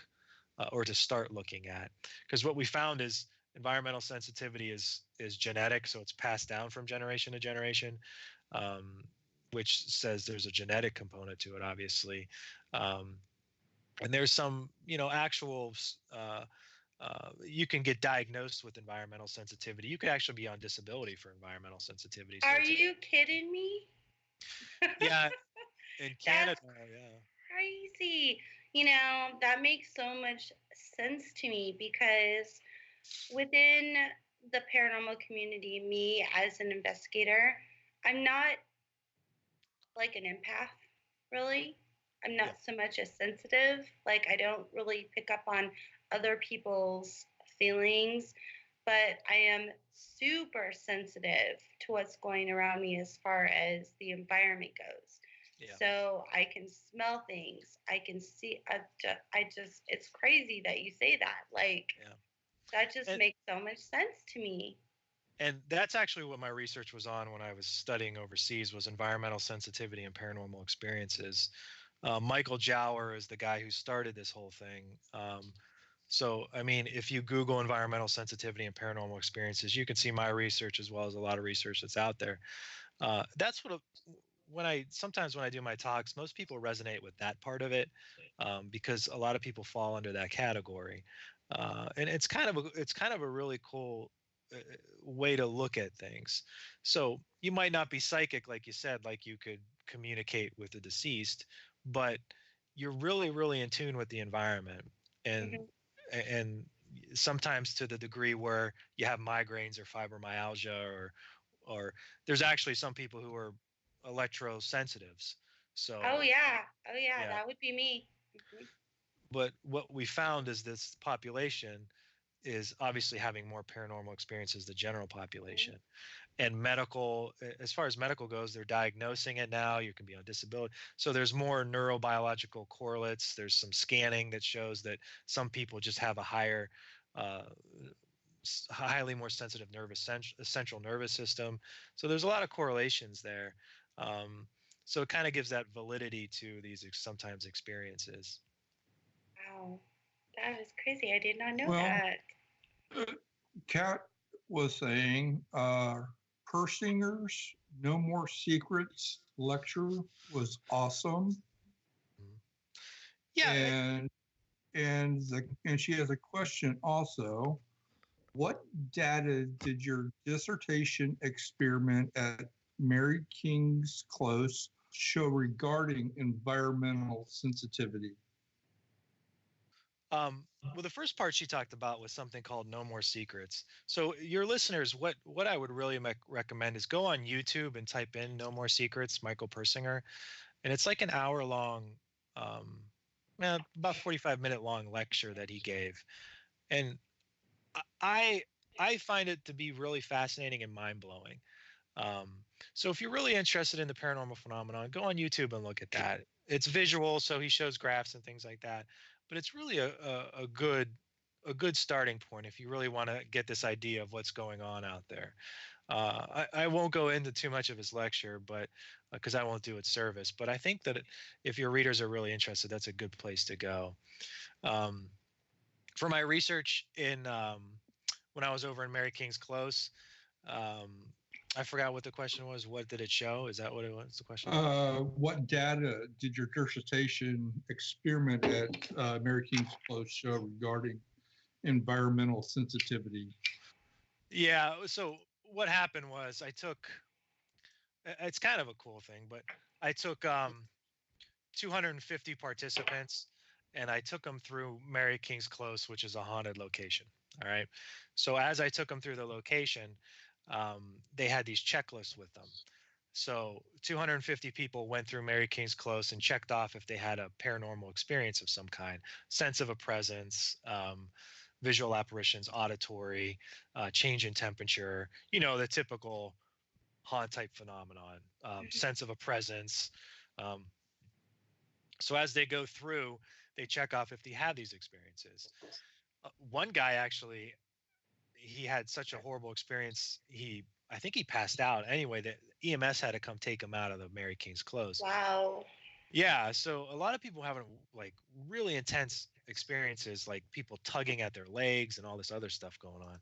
So I'll ask you guys a question. I took 250 people in there and told them to tell me if they had a paranormal experience. How many experiences do you think were reported to me out of 251 participants? 123. More than that. Oh, really? Yeah, just take a wild guess. Wait. Okay, go ahead. 250 people going through a haunted location. I want to say probably 225. All right. 601 experiences. I was gonna say a lot more. A lot more. Yeah. So people were having multiple experiences. So 251 participants, some of them had 2 or 3 experiences. So altogether 601 experiences were reported. So what do you think the number one paranormal experience or phenomenon that people reported?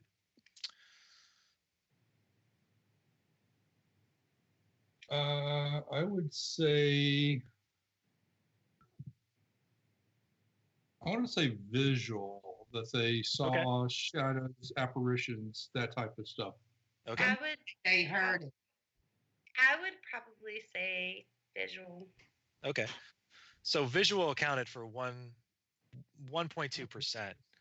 Auditory accounted for 2.7%. Oh, holy cow. The number one thing was change in temperature at 29%. And then wow. dizziness and headache was number 2 at 16%. Oh, I didn't even think about like that sort of part of it. And then sense of a presence was next at 9%. So what my research really found was that, so before they went into the haunted location, I gave them a questionnaire that kind of distinguished if they were environmentally sensitive or not. Okay. So general population or really sensitive to the environment. And then then they went through the whole haunted house. And what I found was that people who were sensitive had significantly more prior paranormal experiences. So before coming to the Mary King's Close, and then they had almost 3 times as many paranormal experiences while they were in Mary King's Close. So this environmentally sensitive group had more past experiences and more experiences in an active or in a allegedly haunted location.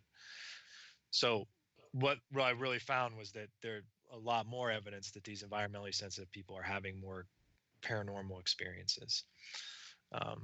Another part of it had to do with electromagnetic fields, but it's kind of boring stuff. But there were more reports of paranormal experiences in rooms with higher EMFs, and those who were environmentally sensitive had more experiences in high EMF rooms than the general population. So, but that stuff's a little bit more complicated and boring.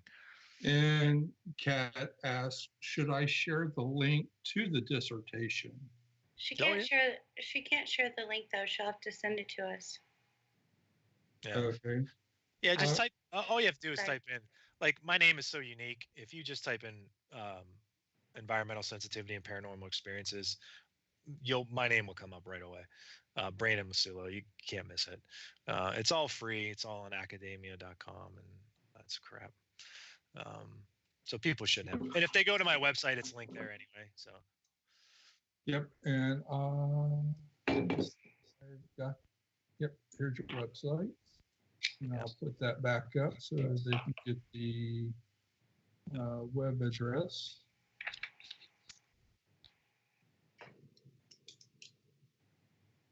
Oh my gosh, I had so many more questions for you, but we're like running out of time. Oh, so I really did. I had so many more questions, but what about the one where we talked about the other day about? I don't have it wrote down. Well, I did have the question about. Oh my gosh. The main. I don't know if we have time for this, but hang on. Okay, so we kind of covered this a little bit, but we might go over time, guys. I can make it short. But it's okay. Psychological processes such as emotional distress absolutely must be present in order for a paranormal apparitional experience to occur.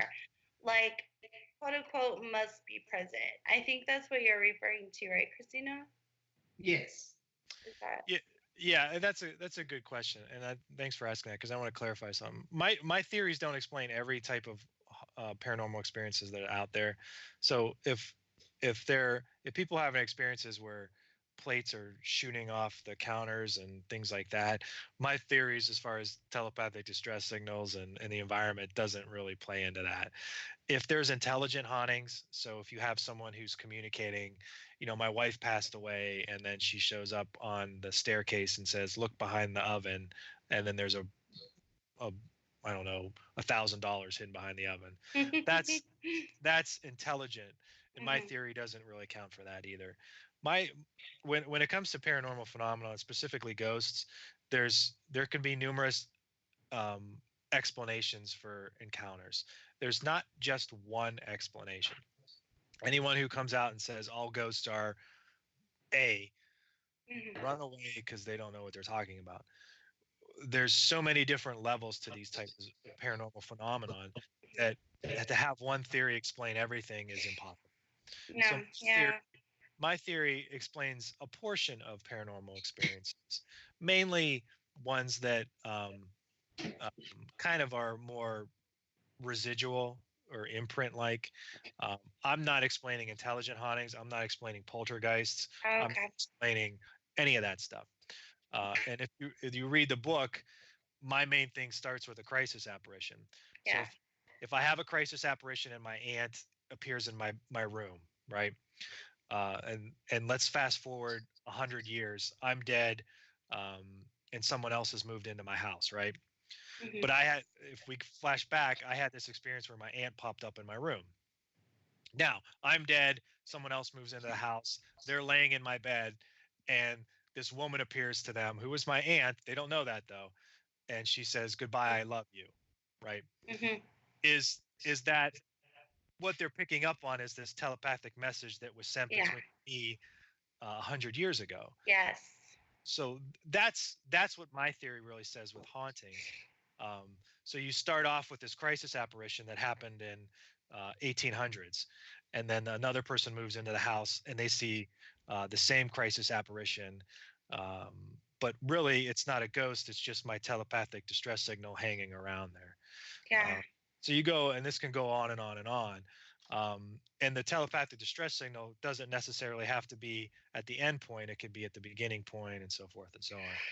But one thing that really amazed me in your book that you talked about, that we really don't have a whole lot of time to go to, but we can if we want to, because it's our show. So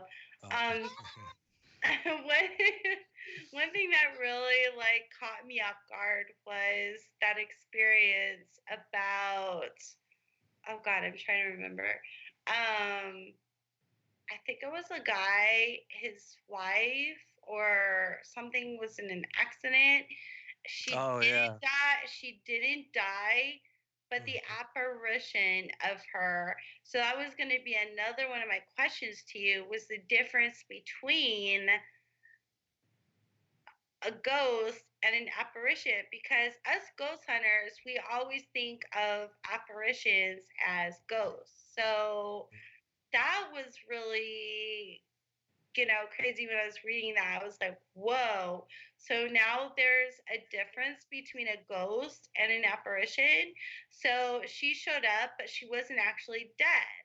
Yeah. She had just been in an accident. Yes, exactly.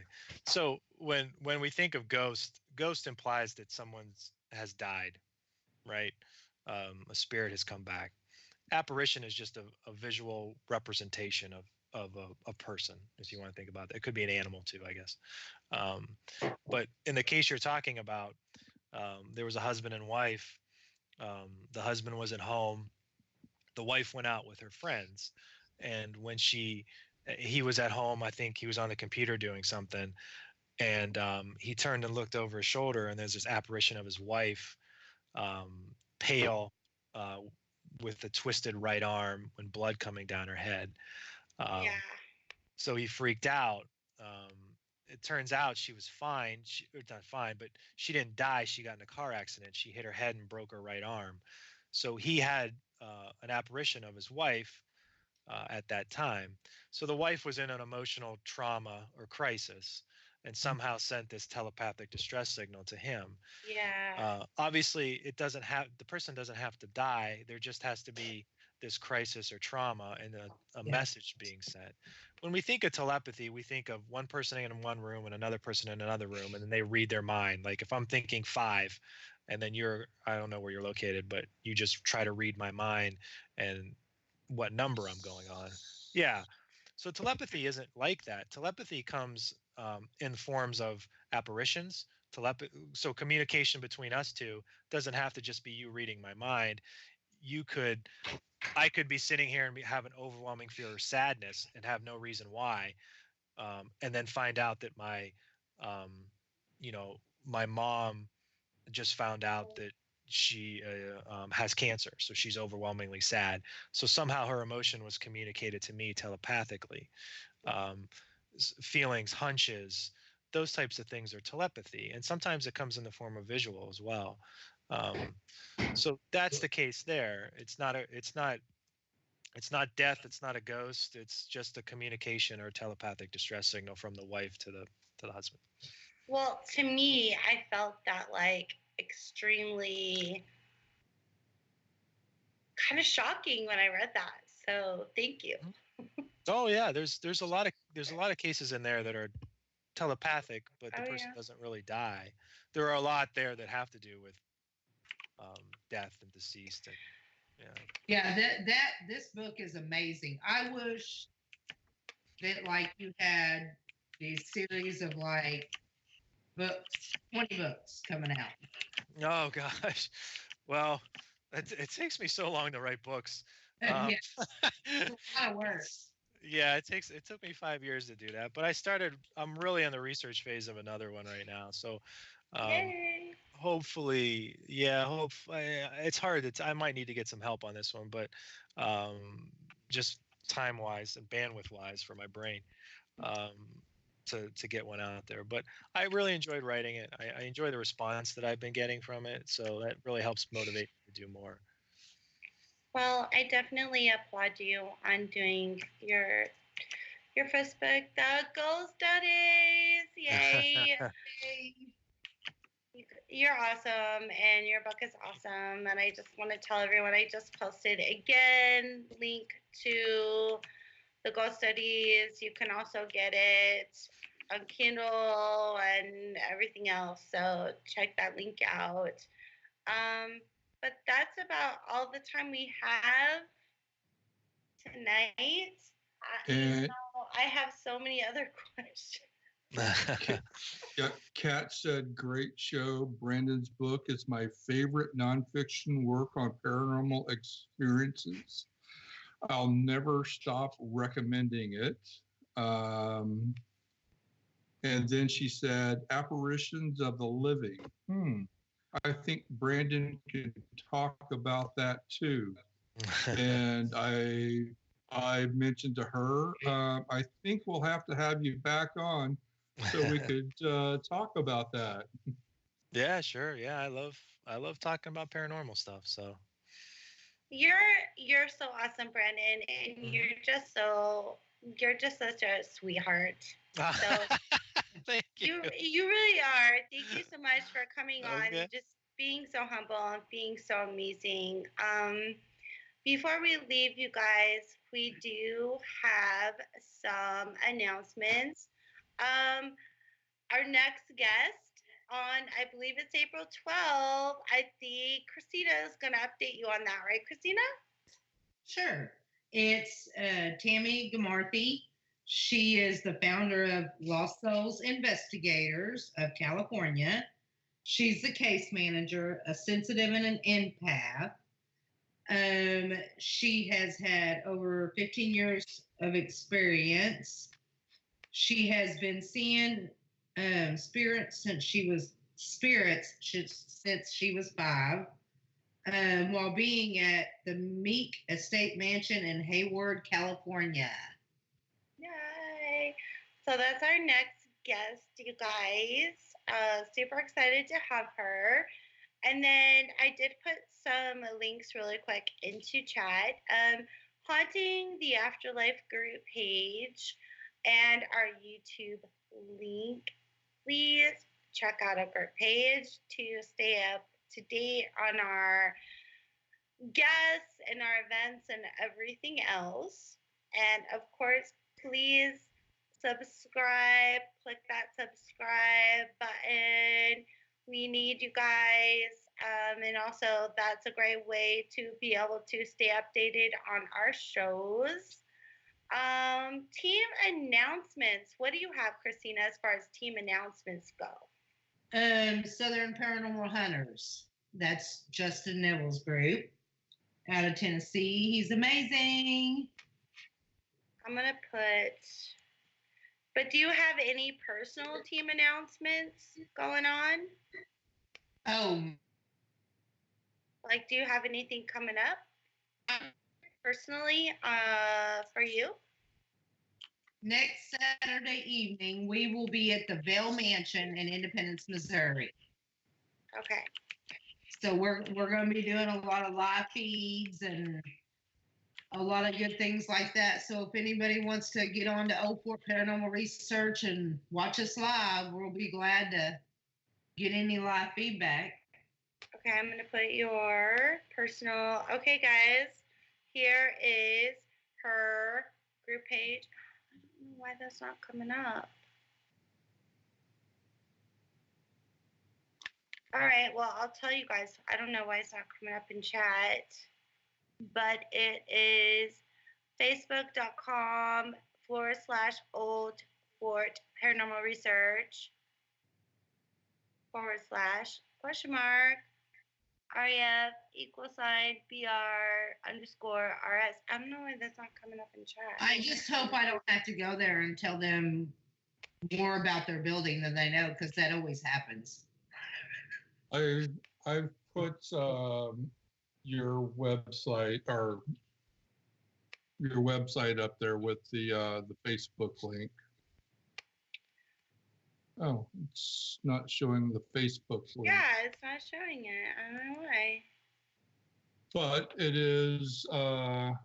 If you just go out to Facebook and type in Old Fort Paranormal Research and click search, you'll be able to get their Facebook page and any links that are on that. And then I have an announcement to make for our group, the Mr. Gang, and I just put our link there in chat, the Mr. Gang. So this Friday, on April 5th, I will be finally releasing our Goldfield Hotel documentary. You guys are not going to want to miss this documentary. It is going to be freaking amazing, that's all I have to say. And everybody who already clicked interested on the group page will get notified when it's going to be released. It will be YouTube, and I will post it on our Mr. Gang site. But it is going to blow your mind. So make sure and be there for that.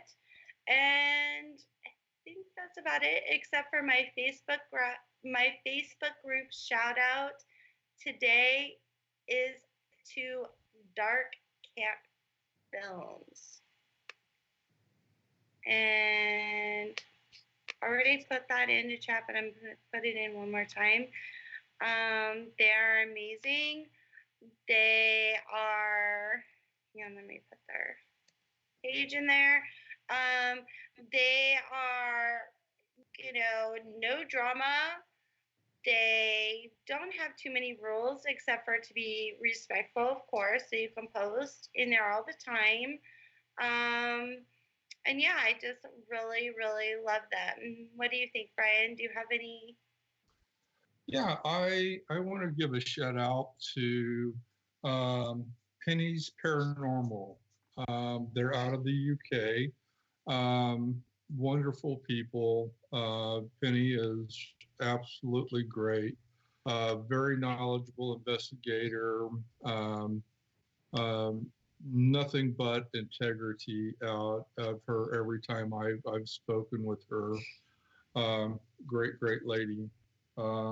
Also, I would like to thank Brandon for being with us.